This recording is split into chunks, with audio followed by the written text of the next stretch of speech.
civic and community and immigrant and faith and advocacy leaders, which I'll talk about in a minute. And we talked with them as I'm going to present to you now a new report that our office has released this morning, Protecting New York City, whose goal is to provide a clear-eyed assessment of the risks the Trump presidency presents to New York City's budget, to our economy, to our infrastructure, and especially to our people.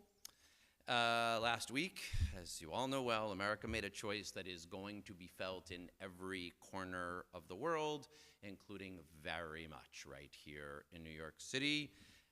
The Trump presidency poses grave risks to New York City, from the potential for defunding education, housing, healthcare, and transit to the tune of billions of dollars, to the potential for an inflation spike caused by tariffs that could have devastating impacts on New York City's economy, including key sectors like fashion, and to the mass deportation, the potential mass deportation, which could affect hundreds of thousands of New Yorkers, many of whom have been here for years or even decades and who are working, taking care of children and seniors, of building and cleaning homes, of contributing to this thriving city.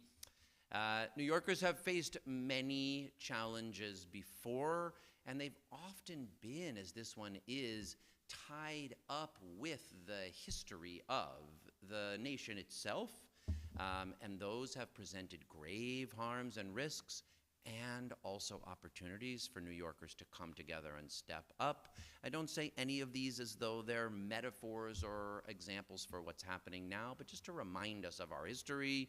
At the moment the nation was being born, 12,000 New Yorkers were in prison ships, you know, in our harbor off the coast of the Navy Yard. 12,000 New Yorkers died in the Revolutionary War on prison ships at the same time that George Washington called the Battle of Brooklyn and the stand there of the Maryland 400 the most precious hour of liberty in the whole war itself. So from the beginning, these things are tied together. And at the moments of the nation's deepest crises, like the Great Depression, which of course began with a stock market crash on Wall Street and had devastating impact on New Yorkers, it's also true that New Yorkers' innovations were what led the way to the New Deal and to a round of innovation that supported workers and businesses to thrive for decades. Same thing happened in the 1970s fiscal crisis, where right here in this very room, leaders came together to respond to a devastating crisis and put in place structures that would serve the city well for the next 5 decades.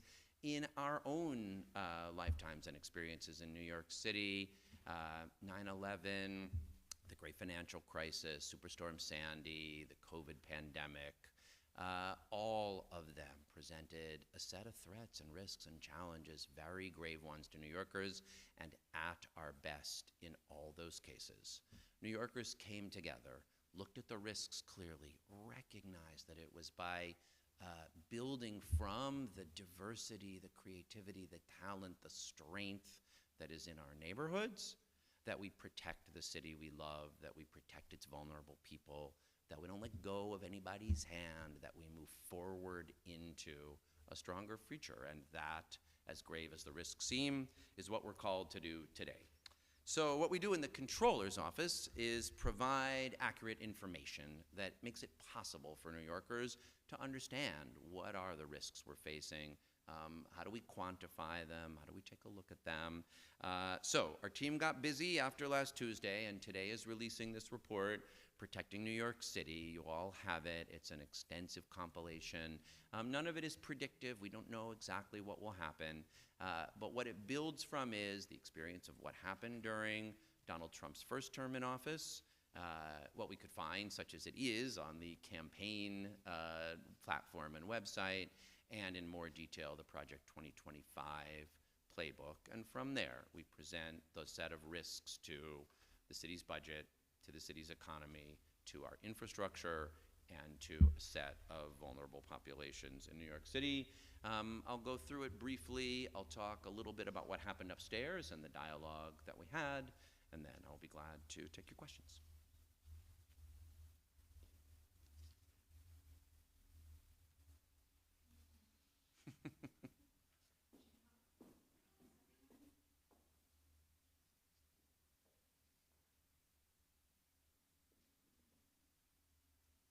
Okay. So, yeah. About $8 billion, excuse me, of the city's core operating funding comes from the federal government. That's public education, cash assistance, housing, and childcare. To be clear, that does not include what goes to the MTA, to NYCHA, to health and hospitals. It doesn't include significant, federal project-specific funding, like the Second Avenue subway, but it is a big chunk, about 7% of the city's budget. Almost half of that is for education, for the city's public schools, about $1 billion for CUNY, a quarter of CUNY's budget, and early childhood education programs, if you count both what flows to families and through contracts, about $3 billion annually in federal funds. On housing, the city relies extensively on federal support. During Trump's first term, there were cuts proposed, not enacted because Congress did not vote for them, but the administration proposed cuts that would have completely eliminated the public housing capital budget and had cuts to the public housing operating budget that would have meant a 37% cut to the resources that NYCHA has. And you guys know, NYCHA is not doesn't have the resources currently just to keep the heat on and the cooking gas functioning and mold not in your apartment. So eliminating the capital budget and cutting the operating budget by 37% would be devastating for the 500,000 New Yorkers who live there. And in addition, Project 2025 calls for restricting federal funds to healthcare systems like H&H that perform abortions or offer gender-affirming care.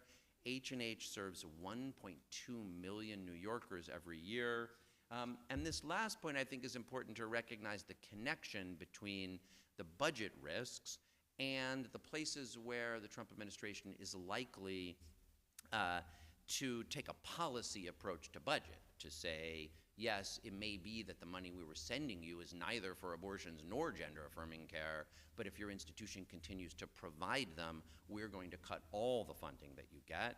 And a lot of institutions, higher ed, are going to be told in some cases, if you keep your ethnic studies department, and businesses or nonprofits might be told, if you continue to have simple anti-discrimination policies, you could be at risk of losing your funding. So there's just a kind of dual risk between the loss of the funding on the one hand and loss of the values of the institution that make sure it can serve everyone who needs it on the other, especially knowing that 1.2 million New Yorkers who go to H&H are more likely to be people of color, more likely to be low income. The same is true across the board. On economic impacts, these are a little more kind of wide open and varied. We don't know whether Trump will move forward to try to impose the kinds of tariffs that he proposed, 10 to 20% across the board, 60% on China. But if they do go into effect, economists have estimated that will lead to a spike in inflation anywhere from 6 to 9%. We've seen the devastating impacts that inflation has on families' abilities to afford their rent and their cost of living. Housing prices here already far beyond out of control. And housing prices could be escalated not only by tariffs on things like steel, but also because if there genuinely were mass deportations, many of the people who are building the homes in New York City are folks who would be vulnerable to mass deportation, raising the labor costs and then raising housing costs even further. One thing that the administration has indicated that it might do to counteract those impacts are these, stimulative tax cuts. It is important to note, as the report does, that those go overwhelmingly to higher income people, potentially amplifying the inequality that many people were expressing frustration with in voting for Donald Trump last week. There is a mixed set of results for New York City, I think it is worth noting here. The SALT deduction cap that was imposed last time means that this year, this was something that was set upstairs, New York is essentially sending $19 billion more to Washington than it was before that was put in place. So New York City stands, if the SALT deduction cap is removed, to be a more attractive place for high-income people. and that would mean significantly more revenue for New York City, which might be able to be used to offset some of the cuts that we just talked about. On the other hand, would have the impact potentially of continuing to elevate housing prices and amplify inequality in the city. So that's a pretty broad brush review of the economic impacts. There's a little more in the report. And we talked about it. One interesting thing that was reflected on this morning is that there will be sectors in New York City that are particularly import dependent and embedded in the national economy. Here, fashion is just one example. You know, New York City has, I think the Creative Economy report we released last month says something like 20% of the fashion jobs in America are in New York City. That one we should double check in the Creative Economy report, but it was on that order of magnitude, and that's a sector that would likely be hit especially hard by tariffs. We don't stand to gain the benefits that might come to places with large manufacturing infrastructure, but there are some places where we would really see the harm. On infrastructure, the most immediate and most significant problem posed is the likely, the promise by President-elect Trump to try to cancel congestion pricing. That is $15 billion of investment in modernizing our subways, its signals, its elevators, its expansion, that we will never get back if we don't implement it. And so we continue to call on the governor and the MTA to immediately implement congestion pricing. The lawsuits that we work to help initiate are on. Papers are due in them later this week. We know there is a dialogue about taking it off pause. That needs to happen consistent with the federal law and with state law so that it can be in place before January 20th and we don't jeopardize the $15 billion that we need to invest in our subway system. On top of that, there are other infrastructure and transit risks, as you may remember during his first term. Even though they were already funded projects, Trump was able to withhold funding for the Gateway Tunnel and the Second Avenue subway. Many projects have been funded through the IIJA. They're already funded. They have funding agreements, but if there is an effort to pause those projects, that will have really severe impacts, both economically and from an infrastructure point of view. And in 2026, that act will be up for reauthorization, and many elements of how it's structured are helpful to a place like New York City that has mass transit, that wants to invest in decarbonization, and that it's a big urban city. And if it's rewritten in a way that pulls money away from us, that could also have really severe consequences. I will flag that this is one area that people think there might, though, be some opportunity for partnership with red states and other parts of the country.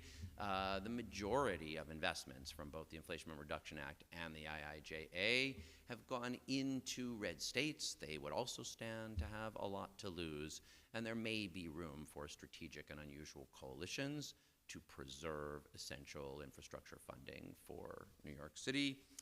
The last area, in many ways, is the grimmest, the one that presents the most risks to people in very real time, because New York City is an extremely diverse place. It's the greatest immigrant city the world has ever known. It continues to be the case that about half of New Yorkers live in a household with at least one immigrant member, that 40% of New Yorkers themselves are immigrants, and that we estimate something north of 500,000 New Yorkers would potentially be vulnerable to deportation.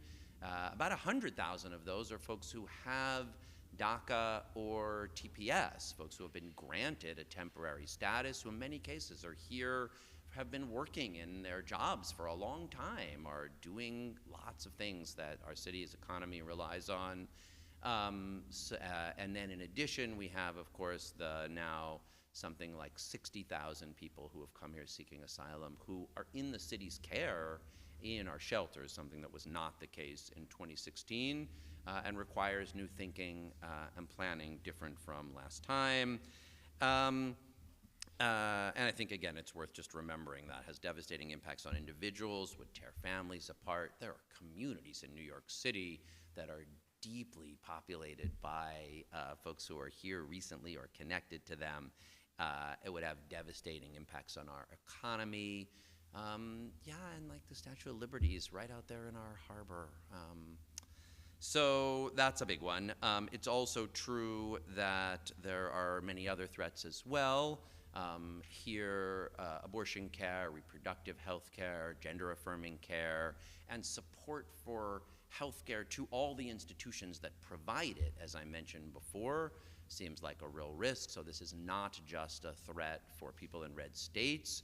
It is great that Proposition 1 passed last week, and I think it really is worth noting just what a high percentage of New Yorkers voted for it. Many people, who, regardless of what presidential candidate they voted for, north of 70% of New Yorkers voted for Prop 1. So people want those protections in the New York State Constitution, and it's great that they are, but nonetheless, those threats exist because if the funding gets cut, it doesn't matter that the rights are provided in the state constitution. So we looked at that. I think it's worth remembering New York City became a couple of years ago the first city to put municipal funds into abortion care. And we may need to consider other strategic areas of investment. We are not going to be able, there's no way we would be able to simply fill the gaps caused by federal cuts with city and state resources, but there may be areas where strategic investments are appropriate, whether that's in things like immigrant legal services or some aspects of abortion care. And then I'll just on this, we talked upstairs a fair amount about workers' rights as well. The Trump administration can be expected to undermine the National Labor Relations Act, to appoint people to the National Labor Relations Board that will look much more skeptically on workers' claims that they were fired for organizing, and the climate of fear that that might lead in workplaces, whether that's because of ICE workplace raids or because of a lack of protections of workers' rights, is something that the city, which has a strong history of supporting labor and workers' rights, will need to look at. And then finally, so much of the Trump campaign was around demonizing people, was around giving people an interpretation for the problems that they were feeling in their lives, the cost of living, expensive housing, wages that haven't kept up with inflation, and pointing at people to blame for it, whether immigrants or trans Americans, despite the fact that there's a very tiny percentage of trans Americans, and they are not the ones responsible for inflation or the rising cost of housing or the rising cost of living. One thing I've learned over the last few days is this nice phrase that the opponents of Bolsonaro used, which is, no one let go of anyone's hand. And I think you could apply that in New York City as well. This is a city that has thrived economically and culturally and creatively because it has wanted to be a place where everyone is welcome and everyone is protected. And that will be true in the coming years as well. Even if the country becomes a place of more repression, if we keep New York City a place of protection, where everybody knows their gifts will be welcomed, then we'll be the ones with the next businesses that are growing and thriving because we have talent and creativity. We'll be the ones with the culture and creativity that's appealing to people. We'll see our population grow. We could see new businesses start up. I don't say that to try to have it like, silver lining the dark cloud of harm. I say it because the values that New York City has had, the values reflected on that statue in the harbor, the values reflected in the diversity of people in our communities, are the right ones to carry us forward through this set of harms and risks. To that end, we convened this morning a great roundtable of about 50 New York business and civic and labor and community leaders. You have the list of them in the press release, I believe, though I don't think we have it on the slide.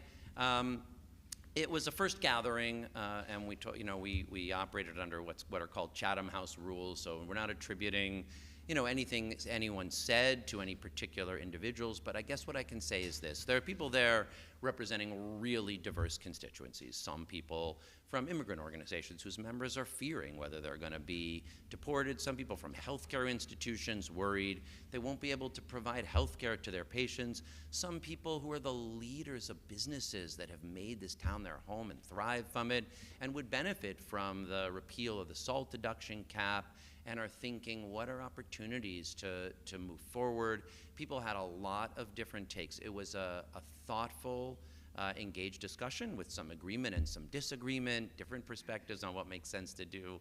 But what united everyone there is a fierce love of this city, a desire to protect its people, its communities, and its future, and a belief that we are going to need creative, cross-sector, strategic collaboration to do the best we can in the days ahead. And that'll look like different things.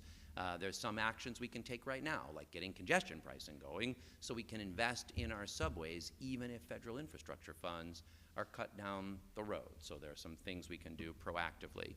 There are places for strategic and perhaps unusual collaboration. We talked about infrastructure and housing as two areas where red states and their elected representatives get a lot of benefit, and New York may be able to join up with others to form coalitions that could prevent the worst harms. And we talked about areas where what will be critical will be New Yorkers showing up for each other in strategic ways. For example, the sanctuary city laws that protect people in some contexts weren't thought about in the shelter context as deeply because there weren't so many undocumented folks in our shelters last time around. So there's some areas that we have to do more thorough looking at. And then there'll be a lot of things government can do, but there will also be many things beyond what government can do, and where New Yorkers themselves have the opportunity to step up to these risks. I think about last time, how New Yorkers rushed to JFK the night the Muslim ban was implemented to put themselves kind of in the way of threat and harm.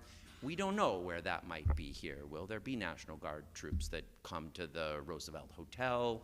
But in addition to what government can do, this report is designed to provide a clear-eyed set of those risks and assessments so New Yorkers can think about what they want to do to respond to them by coming together in the days ahead.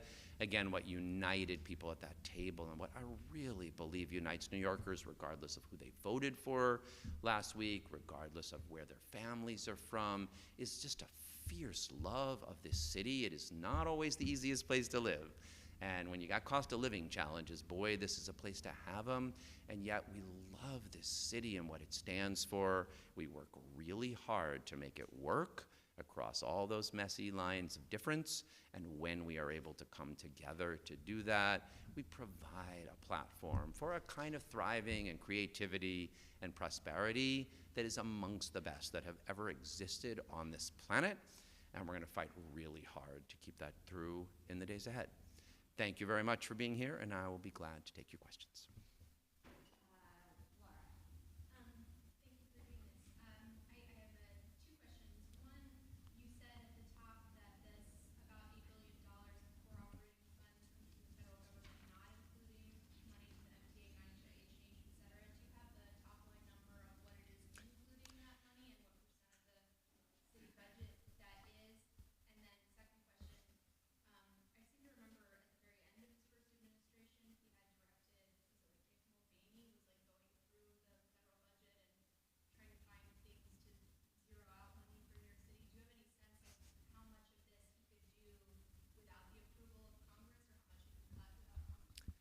These are all great questions. Actually, let me say one thing before I answer that I meant to say in my opening remarks was just to mention that Reggie Thomas, who's the Chief of Staff to First Deputy Mayor Maria Torres Springer, joined us upstairs and gave a presentation on the work the administration is doing in all these areas and participated in the discussion with us. We're this is the time for an all-hands approach for New Yorkers to come together across all those lines that I mentioned, including political ones, and I appreciate Reggie and the administration's participation.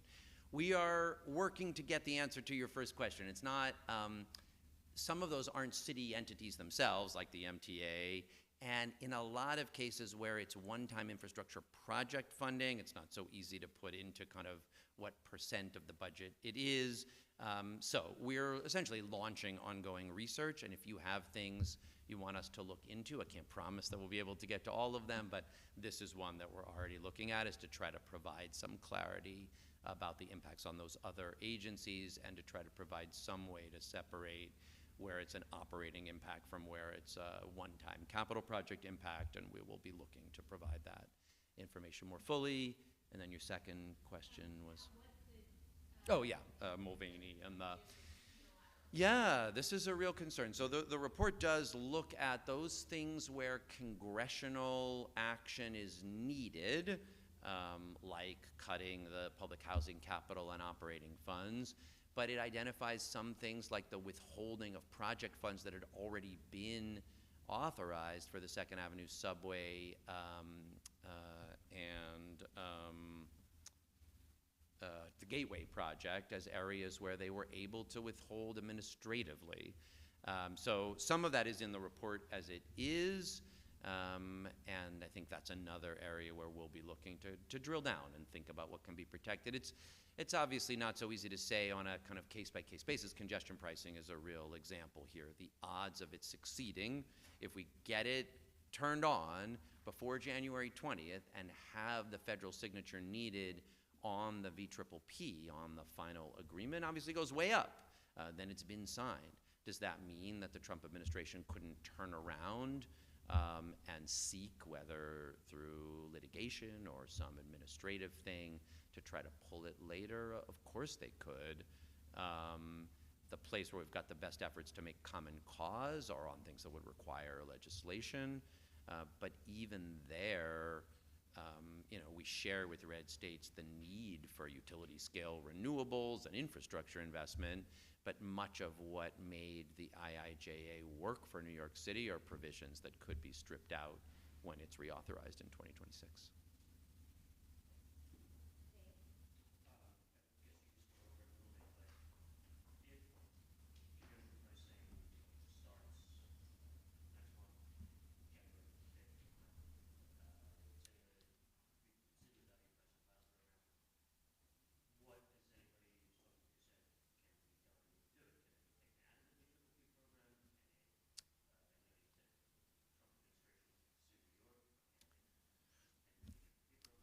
Well, let me first just reiterate what needs to be done now, and that absolutely requires federal approvals, which, if Donald Trump were president, we know would not be forthcoming. The VPPP, and don't hold me to what all the letters stand for, is essentially the final agreement that the federal, state, and city governments all need to sign, and that is what Governor Hochul directed the state transportation secretary not to sign, and therefore, is not executed.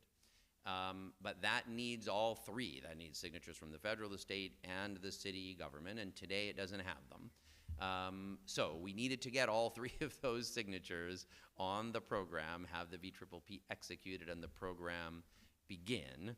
And if we don't have that done by January 20th, there's just no reason to believe we will ever get it and it'll ever be able to go into effect. Assuming it does happen, that there is a signed VPPP, and therefore congestion pricing, the agreement is executed and it's turned on, now you're in a different case. What might the Trump administration decide to do to try to undo it? Yes, theoretically, in the same way that New Jersey sued, the federal government could turn around and sue to say it was done improperly. But it was not done improperly. For now, I think, the courts, obviously there'll be a whole question about where things go for litigation and how things play out. But we have to, believe that the rule of law matters. And, so I think if we can get it in place by January 20th and turned on with a signed VPPP that is consistent with the environmental assessment that was conducted, and with state and federal law, all of which is achievable, we'll be on very strong ground. Is that bulletproof? Nothing's bulletproof, but it would be very strong ground to stand on. So the mayor has to submit a budget modification in the next couple of weeks. The city council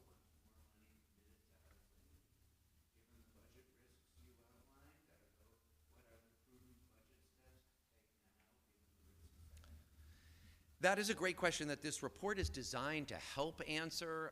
We haven't had. I mean, yes.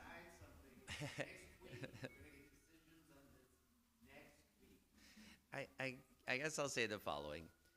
There would not be a way for the city to fill in all the cuts that we're at risk of having. Now, none of them have happened yet, but we aren't going to be able to have an approach which is whatever they cut, we'll make it up. There's no way the city could do that. There's no way the city and the state could do that together.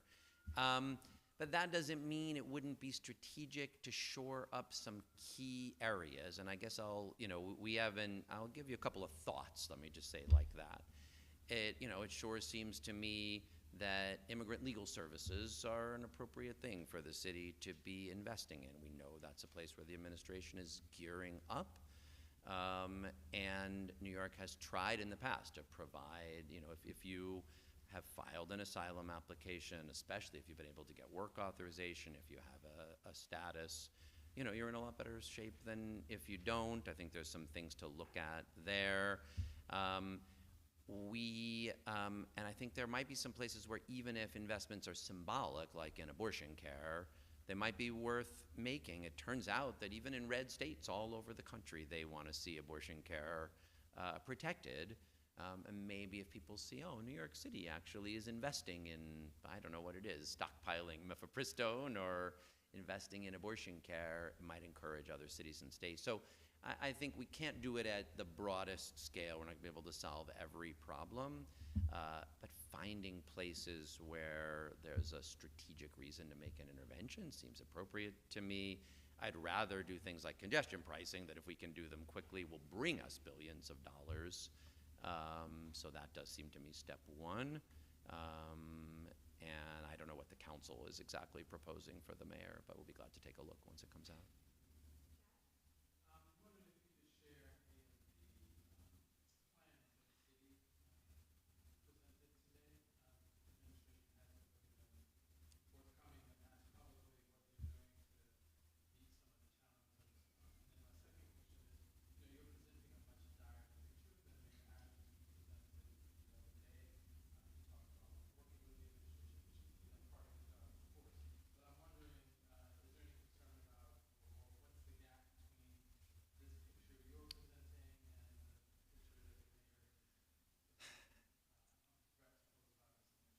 I mean, the job of controllers and fiscal watchdogs the world over is to give conservative risk assessments. That's, what we often do. We often have a budget risk analysis that goes much further than theirs does. This is sort of our job, is to say, we're going to lay out all the risks there are. We don't know exactly how things are going to go, and this comes from just an analysis of what happened last time, of what the campaign said, and of what Project 2025 said. So there's nothing in here that we kind of made up out of whole cloth, which ones they would be likely to start with and where they'll follow through. No one could tell you today. I mean, having Stephen Miller be Deputy White House Chief of Staff sure says to me they're serious about deportations and their immigration policy. But this is designed as a risk assessment to prepare us, not a prediction of what they will do, and it would be wise to prepare as much as we possibly can. The presentation that was made, that Reggie Thomas made, went through, they have 6 working groups, and I wrote down but left in the other room the areas that they're in. So I'm not going to tick them off here. There were immigration, health care, human services, 2 more I can't remember. And one interesting thing which was about civic engagement and communication with New Yorkers. I think it will be incumbent on all leaders, and on me, on the mayor. The public advocate dipped in by Zoom and spoke to us for a few minutes, to try to get the balance right between a clear-eyed assessment of how big a risk this is, but not becoming kind of Cassandras whose every word is, this is going to be the end of our city or our democracy. There is grave risk of harm and also room for strategic collaborations that prevent federal budget cuts to the most essential things, and getting congestion pricing going so we can make forward progress on our subways, and for New Yorkers to show up like they did at JFK in ways that will protect their neighbors. And everyone will have a different approach to what that balance is. Our approach for today was to do the best we could to inform New Yorkers about what those risks will be. We'll keep providing a lot of clear information as much as we possibly can, and convening people to have thoughtful discussion about what its implications are and what our action should be.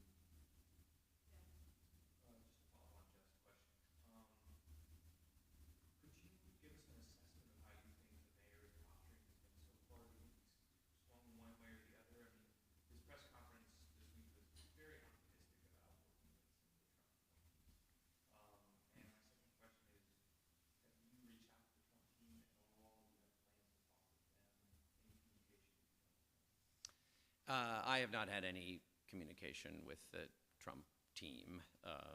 No, this is, as we say, this report was put together through looking at, the experience of last time, Project 2025, and the campaign platform. Yeah, I mean, well, I've said this before on the record, so I'll say it now. And this is where things get, on the one hand, we want to work together with City Hall, and on the other hand, we're in an election cycle that has implications that I'm running for mayor. If Mayor Adams wants New Yorkers to have confidence that he has their interests top of mind and not his own, then he should announce today that he will not seek and would not accept a pardon from Donald Trump in his trial. I think it is difficult for New Yorkers to have confidence that the things the mayor is doing and saying are motivated by their interests and by what it will take to protect New York and its future, while doubts exist whether he's saying it for reasons that might be to his own value. I urge him to take those off the table. I'm grateful that the administration sent someone this morning to talk about its preparations, and those really matter. So much of what will matter happens in the agencies, will happen at the Department of Homeless Services, will happen at NYCHA, will happen at NYPD. But what the mayor is doing and saying, and the confidence that New Yorkers have in it at a moment like this, is critical. And New Yorkers should not have to worry that what is guiding their mayor's approach to this administration is his own hopes of a pardon.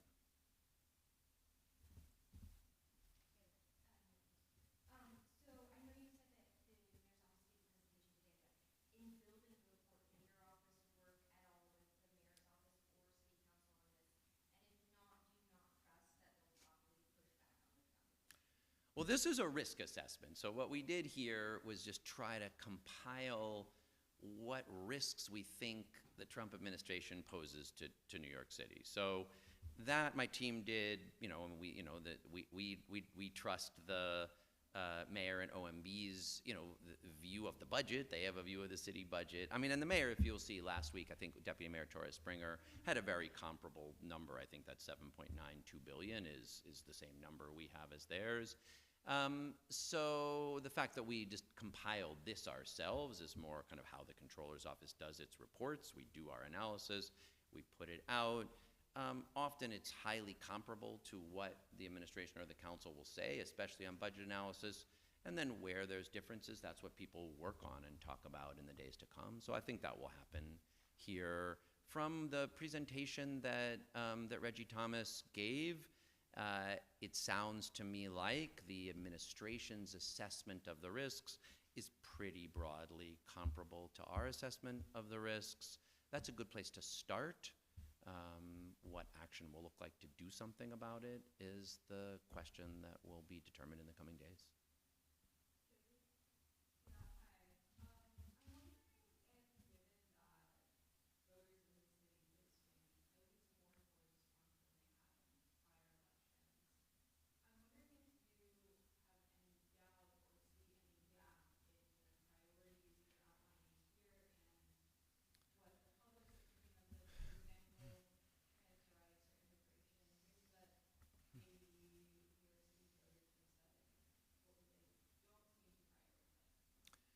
So, New Yorkers have been clear before last Tuesday, but boy, they made it clear last Tuesday as well, that they're angry about the cost of living, about the affordability crisis, about not feeling safety in their neighborhoods, about the elevation of the mental health crisis, about both a feeling that just the cost of living in the city is too damn high, and feelings of disorder, that our neighborhoods are not kind of safe and well run.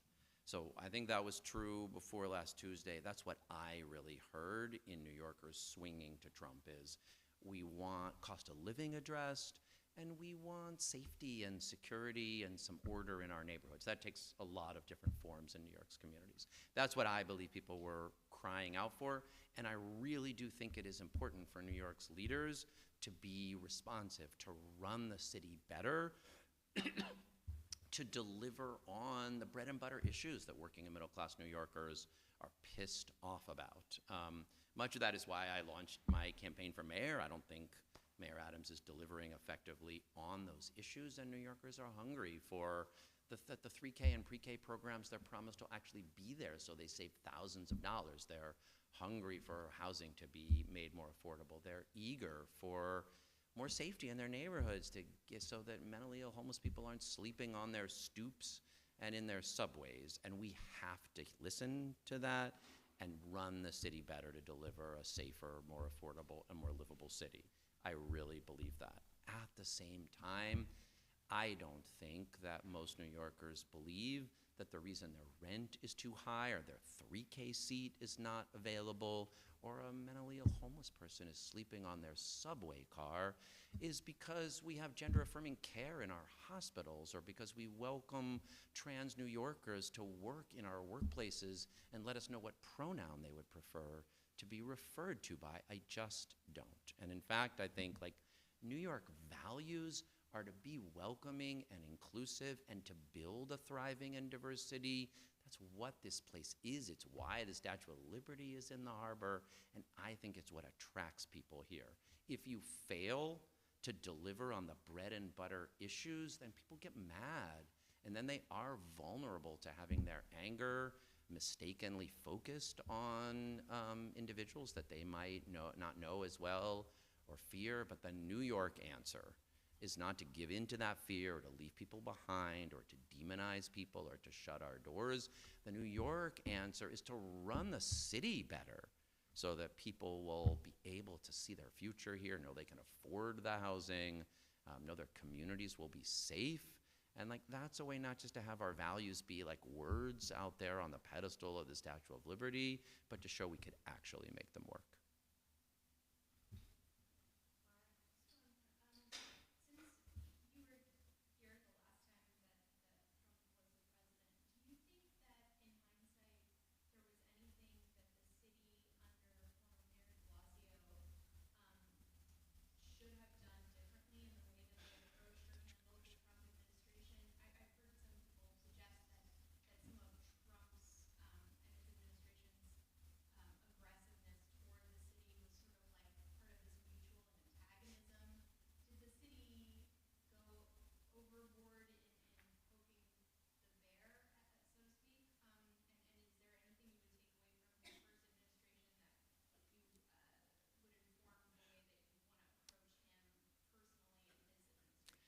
This is a great question we actually talked about upstairs in the roundtable. Maybe a little more broadly, what can we learn from how things went in the first administration to act strategically now? I mean, I guess the example I would give is more where were coalitions able to be formed to prevent budget cuts that would have been devastating to New York City. And those are places, for the most part, where it was possible to make common cause with other areas. It's hard to persuade people, in the middle of the country to stand up for something that they believe only impacts or helps New York City. So I think it's really worth digging in on those lessons, like what worked to prevent cuts from being made, and can we rebuild those coalitions? But this is just going to be a challenge. There will be areas where strategic collaboration with red states and Republicans in Congress are possible on saving infrastructure, on saving housing funding, on everyone needs healthcare funding from the federal government. And then there are going to be things that happen that I think violate New York values and where we have to show up. And the point of doing that is not, you know, for a bumper sticker. It's not, you know, like for the marquee battle. It's because those immigrant neighbors facing mass deportation are your neighbors, and they take care of your kids. Or so what the posture should be, where and how we can make common cause with others in strategic collaboration, where we just have to stand up for our values and our people, and what message should we use as we do it to build the broadest possible support and give the most opportunity for success. Those are the right questions to ask. I hope this report, as it has done this morning, like gets people asking them. We don't have all the answers yet.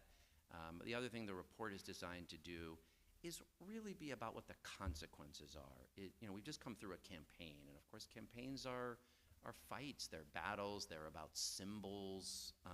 Now we're gonna get to the point where things really matter in people's lives and on the ground and in the economy and in the hospitals and the schools of our city. And I think if we can ground what we're doing and what's most strategic in like people's real lives, we will be best off.